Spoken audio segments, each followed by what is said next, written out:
Não é melhor você ficar ali, não? Desculpe eu dirigir a... Porque dizia um velho cineasta, a gente fala mais pelos olhos do que pela boca.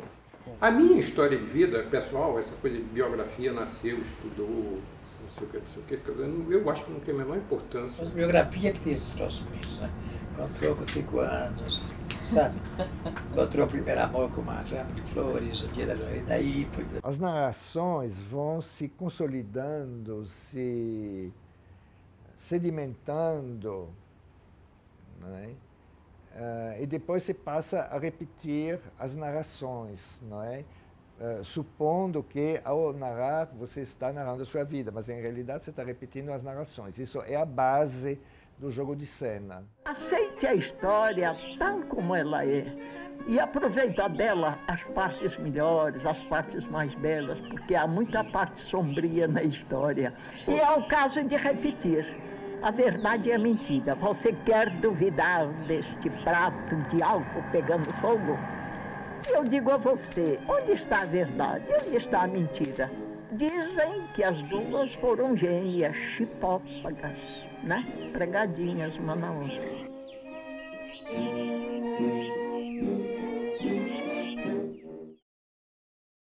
A minha primeira relação com o cinema, como espectador, claro, né, que a gente começa por ser espectador, foi numa cidade do interior da Paraíba, Itabaiana, onde eu nasci, e por conta de meu pai ser um cinéfilo assim inveterado.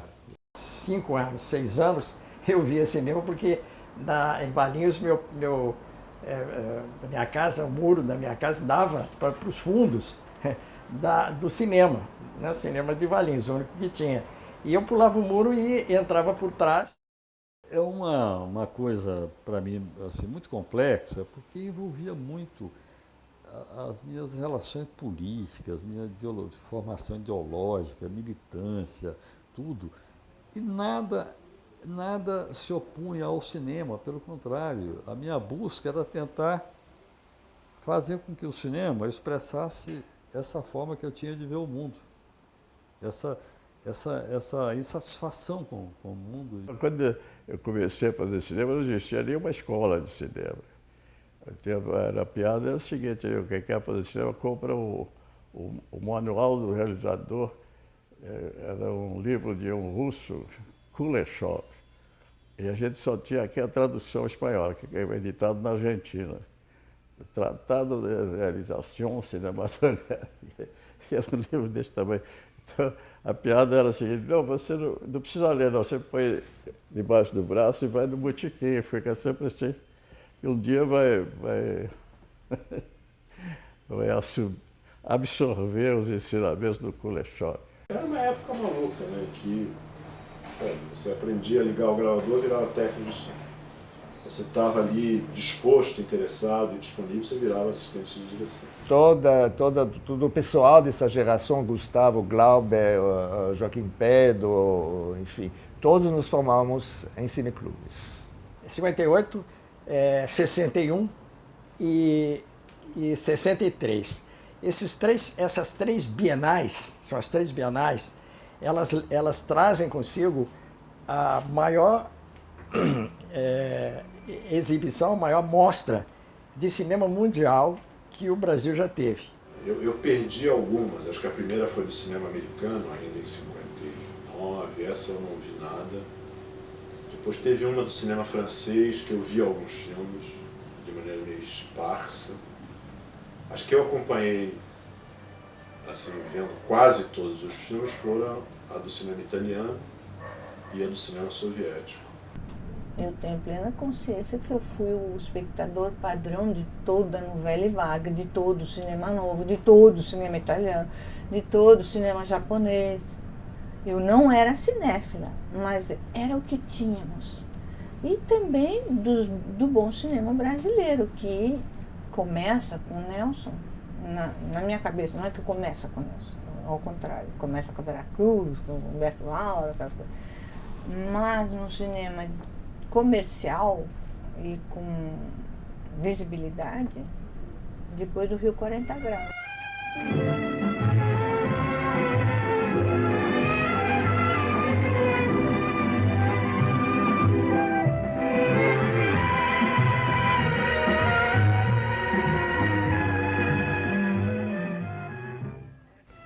Depois do Rio 40 Graus, eu tive um contato com muita gente que estava esperando a sua vez para fazer cinema. Quer dizer, eu conheci todos os cineclubes principais do Brasil, levando o Rio 40 Graus, o filme Proibido, foi uma grande onda, assim. E daí, os jovens que estavam no cineclube pretendiam fazer cinema, né? E especialmente lá na Bahia, o cineclube da Bahia, estava liderando o Glauber.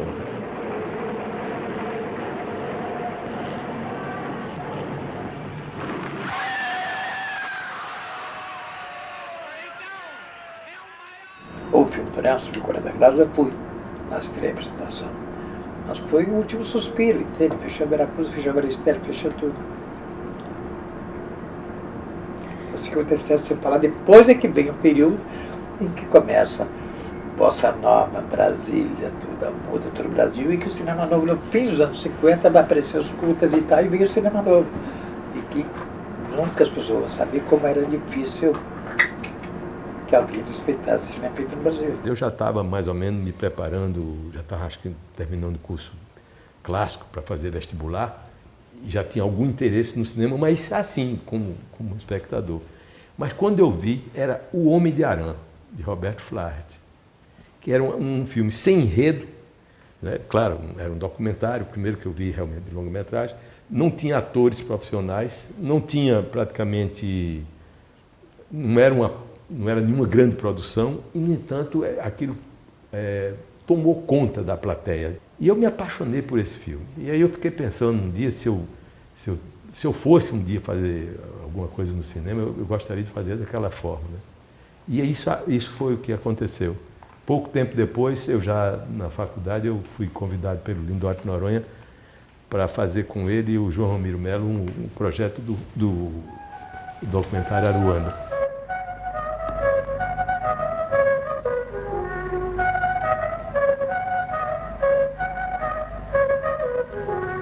Naquele dia, em meados do século passado, Zé Bento resolveu partir com a família à procura da terra onde pudesse viver.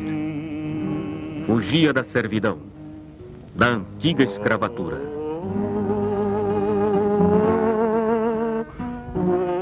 Estava acontecendo em São Paulo o primeiro encontro da crítica cinematográfica, onde estavam todos os chamados os críticos de cinema do Brasil, maioria. E chega um baixinho, bem gordinho assim, com esse filme debaixo do braço e diz: eu sou Lindoarte Noronha, queria mostrar esse filme para vocês. Aí fomos para o cinema, pegamos o operador, botamos o filme na tela, nós três lá, e mais o Lindoarte, vendo o filme, e digo: pô, isso é uma loucura. Esse é um filme é uma loucura. O que nós vamos fazer? Vamos botar antes da Dolce Vita. Vamos botar como um complemento. E chegamos para o Paulo Emílio, nós vamos fazer isso, porque eu acho que vale a pena, é uma coisa importante, estão os críticos aqui, o diabo e tal, e não deu outra. Passou o filme, um alvoroço fantástico. A Ruanda, ele provinha do próprio Brasil, né? E provinha de uma região que não era produtora de cinema, quer dizer, não tinha nascido num lugar inesperado, de certa forma. Então, era uma absoluta novidade, não é? Então, eu não sei lhe dizer agora até que ponto eu tive consciência de Ruanda. Agora, que o Glauber, Paulo, Rudá e o Capovilla tivemos consciência de que era renovação, sim, que era um caminho que se abria para nós, isso temos consciência. Não, se não tivéssemos tido, não teríamos feito essa mostra. Não é?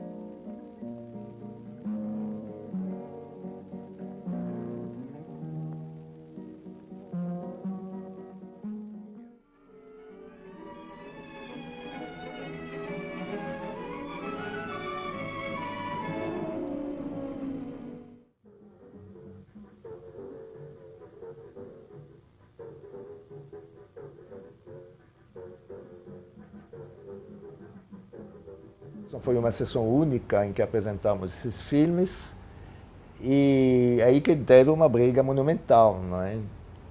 Com, digamos, a tradição paulista, o cinema dos anos 50, que muitos cineastas foram lá e quebraram o pau, não é? O Glauber não veio, acho que o Joaquim também não, do Rio veio o Saraceni, né?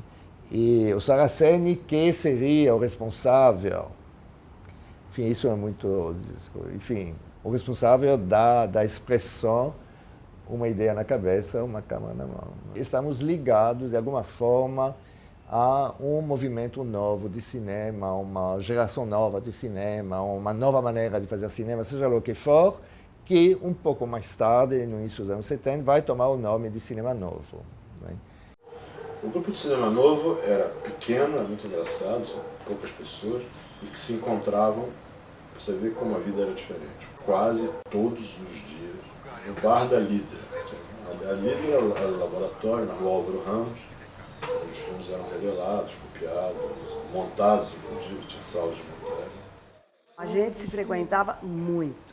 Assim, uma coisa que não existe mais hoje, de ir na casa um do outro, de noitadas, conversando, bebendo. Existia uma troca de informação, troca de ideias e principalmente uma utopia maravilhosa de que a gente ia realizar juntos ia colaborar para isso aqui ser muito, muito melhor. Eu, como eu sempre disse, eu não tenho nada a ver com o cinema novo, eu fui cooptado. Já estava no meu 5º filme, o Vidas Secas.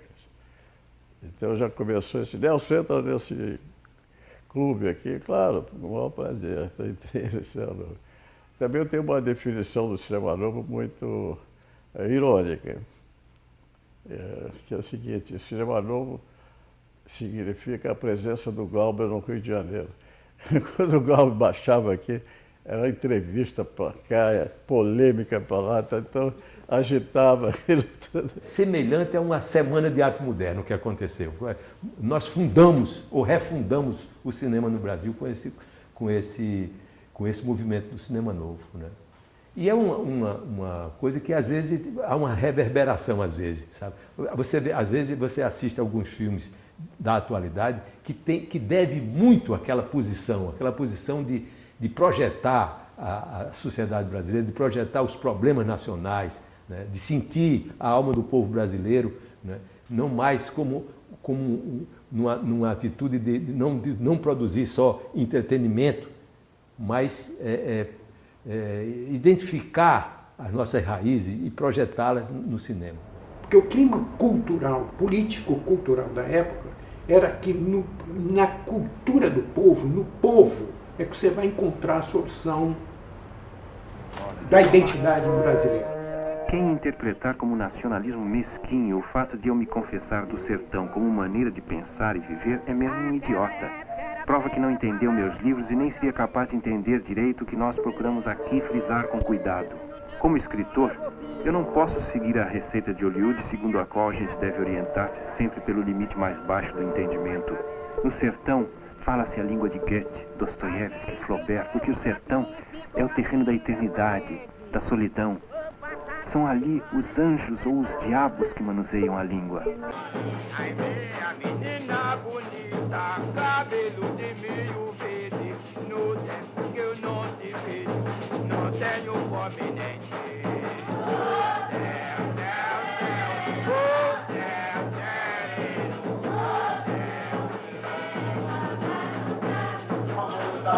Somos exaltados, senhor e senhora.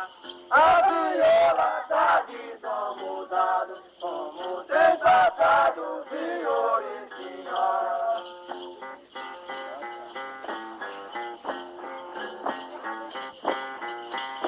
Aí, Mariqueira!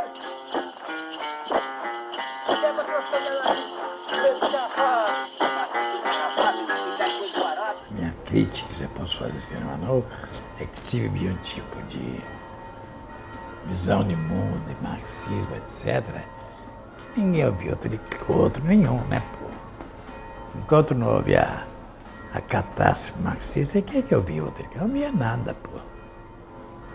Não havia outra de classe, nem o colega de classe, já que classe em qualquer sentido, entende? Agora, num país que o cinema era feito de bobagem, o que aconteceu no cinema, de qualquer maneira, é dar voz a alguma coisa que vem lá de baixo, entende? Só que, claramente, também havia um impulso autoritário no cinema novo, evidente, né? Isso não podia deixar de ser. Quem não era autoritário nos anos 60, pô? As mulheres, assim, que eu via no cinema, mesmo as mulheres do cinema novo, não na segunda parte do cinema novo, mas naquele miolo do primeiro cinema novo, não tinha nada a ver comigo. Aquilo não correspondia, entendeu? Era incrível, era maravilhoso. Tinha também aquela coisa sempre de olhar o outro, quer dizer, a questão social dos oprimidos, de tudo isso, mas nunca se olhar a si mesmo muito. Quer dizer, nós tínhamos uma dificuldade em nos filmarmos.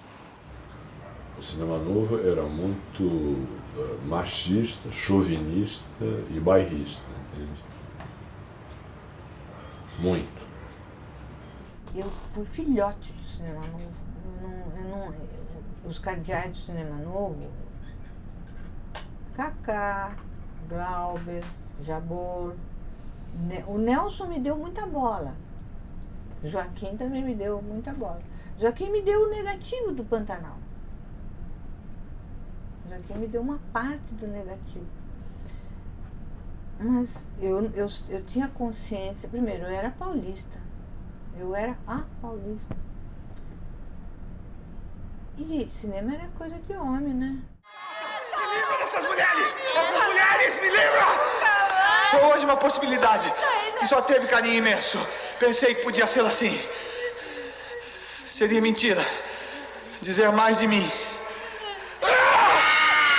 Você nunca vai ser nada! Você nunca vai ser nada! Você nunca vai ser nada! Não sei, eu gosto muito de liberdade. Uma liberdade que eu acho que eu não teria no casamento. Não é sozinha com uma amiga, qualquer coisa, mas, entende, abandonar a família e não ter, porque, uma coisa, eu tenho horror de ser dominada por um homem. O cinema novo é um fenômeno curioso, né? Porque fala-se muito do cinema novo, mas é o evento mais efêmero da história da cinematografia mundial, né? Ele dura 2 anos, na verdade. Ele dura de 62 a 64. Tem uma sobrevidazinha até o ato institucional, até dezembro de 68. Alguns filmes importantes são feitos nesse período de sobrevida, né? Terra em Trânsito, Rainha e tal, que são um pouco reações ao que aconteceu no golpe. Mas a possibilidade de fazer um cinema, que na verdade não era uma coisa assim formulada, não tinha uma cartilha, mas que estava um pouco na cabeça das pessoas, quer dizer, como a gente costuma brincar entre nós, com o modesto projeto de transformar o mundo, né? Era o mínimo que a gente esperava com o cinema. Isso não iria mais acontecer, e a possibilidade de fazer os filmes que se tinha imaginado também não era possível fazer. Não pode falar mal do governo aí. Se você falar mal do governo, vai acabar com sua roda. Já tá sabendo. Aí você já viu, se falar mal do homem aí, você já vai parar de ganhar o pão. Não tem conversa. A lei de imprensa? Aí eu vejo sempre pra eles falar aí, mas eu tô por fora. Eu vejo aí eu falar que você não pode fazer isso aí que você tá fazendo, né? Fazer comício no meio da rua é perigoso. Você ir em cana e parar de ganhar seu pão. O golpe foi muito desmoralizante para a esquerda. Porque todo mundo esperava o seguinte, os próprios militares, vai dar uma guerra. Porque vai ter muita reação, e operários, greves, estudantes, e armas e tal. Isso nada. Não mudamos a rotina. Simplesmente acabou tudo.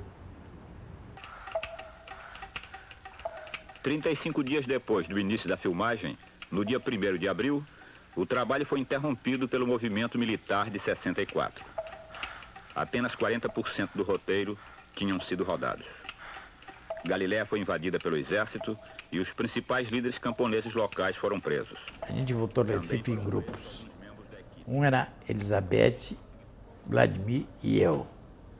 um outro era esse Mário Rocha, a mulher dele e outro cara. Em grupos de 3 ou 4 pessoas, nós fomos andando pelo mato, 3, 5 quilômetros, para sair longe de Galilé e esperar um ônibus e ir para a cidade, e morrendo de medo. As televisões, os jornais e as rádios não falavam de outra coisa, né? A revolução, o golpe estava na rua e que havia uma equipe da UNE, da União Nacional de Estudantes, que não era uma equipe propriamente de filmagem. Isso dito nos jornais, a imprensa, entendeu? E mostrava os equipamentos que a gente tinha deixado lá na casa, eles pegaram tudo e mostravam, filmaram isso e mostravam na televisão como se fosse equipamento de guerrilha. Porque, por exemplo, eu servi o exército, eu sei, uma metralhadora Otiquis, ela tem um tripé, tipo um tripé de câmera, assim como esse aí. Logo 2 dias depois, eu fui chegando na casa do estudante, um cara do CCC, Comando de Caça Comunista, me conhecia. Aí ele falou, você está por aqui ainda, pô, é bom saber. Bom, meus colegas me pegaram, levaram para cima, vai embora, vai embora, vai embora, vai embora, e me já juntando coisa minha, uma malinha e tal. Eu saí com a malinha para a rua, não tinha para onde ir. Você foi procurado na última hora, no Teatro de Arena e na Faculdade de Filosofia, e você tem que desaparecer. Né? E aí aconteceu uma coisa bastante interessante. Meu pai me checou assim e me disse, e agora, você faz o quê? E aí ficou claro que nós não tínhamos nenhum treino, mas nenhum de vida clandestina. Caí eu na clandestinidade, um parente meu conseguiu ele trabalhava no Ministério da Aeronáutica e ele conseguiu uma cédula de identidade, tiraram o retrato do camarada e colocaram, maquiaram com o meu retrato. Aí eu virei José Pereira dos Santos e fiquei escondido numa fazenda lá perto de Campina Grande uns 6 meses, fazendo o santo de madeira. Se eu fosse lá, se eu chegasse depois que aconteceu isso, se eu fosse lá, o pessoal me conhecia por seu Zé dos Santos, porque eu fazia aquele santo, dava de presente para ele. Aí depois disso eu peguei um ônibus e ia embora para o Rio, não aguentei ficar naquele mundo. Fazer o quê? Todo esse grupo se reuniu na casa do Thomas por motivo político. Nós estávamos saindo fora da zona, vamos chamar, perigosa de captação, captura. E nesses encontros, e nesses dias que passamos lá, o Thomas, no fim de semana, vai para lá e a gente começa a conversar sobre o que fazer. E aí é nada mais útil, mais interessante para decidir era o que fazer. Nós queremos fazer filme. Então, Thomas tem uma câmera, né, já comprada, e essa câmera 16, já tem o Nagra, que ele já estava testando. Então, resolvemos, cada um de nós, bolar naquele espaço e durante aquele tempo bolar os filmes que queriam fazer. Eu acabei participando do grupo que o Thomas estava organizando e eu fiz o primeiro filme que foi o Viramundo, o primeiro filme meu. O momento que criou o documentário contemporâneo, né? Pós-golpe, pós-picaretagem e tal, foi a Caravana Farcas, que fez 40 filmes entre 65 e 70, 72. Nem todos podem ser Pelé. Nem todos serão milionários como Pelé. Mas as obrigações são as mesmas.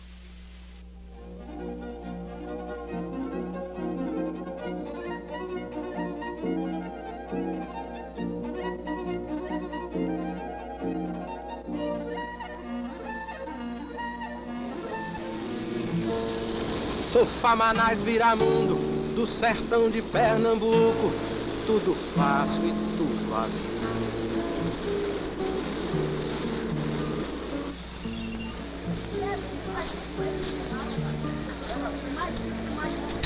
Quem quiser, agora venha nas veredas da ilusão, procurar com Viramundo o que há de si.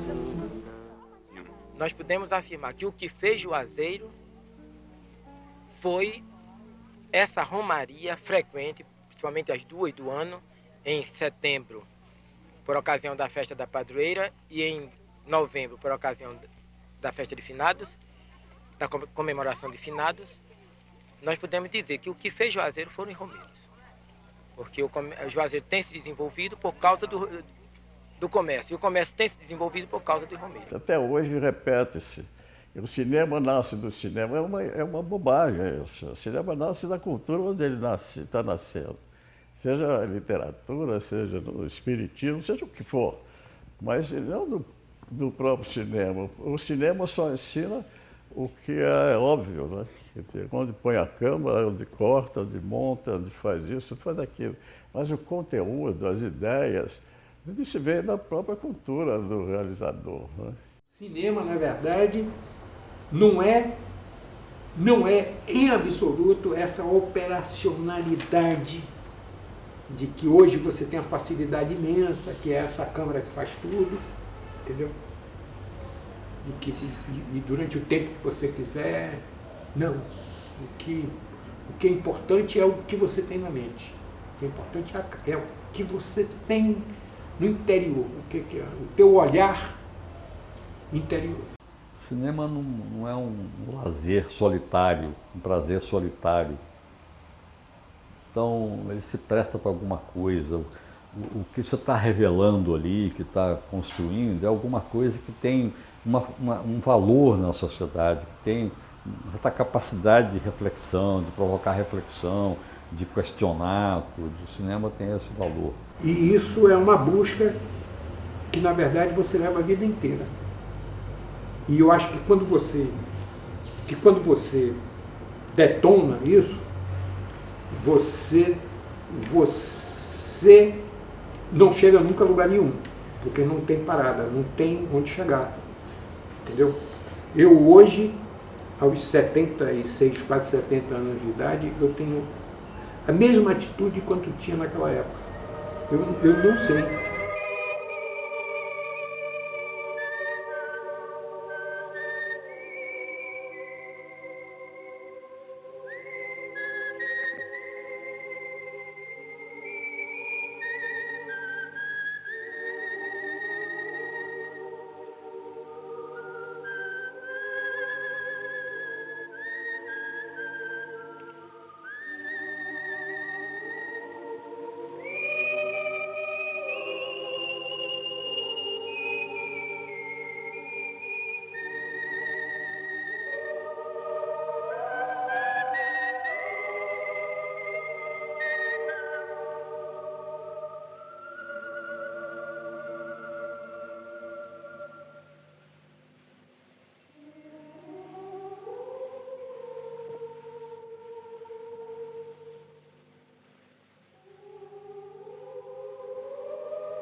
Agora, vou fazer minha promessa.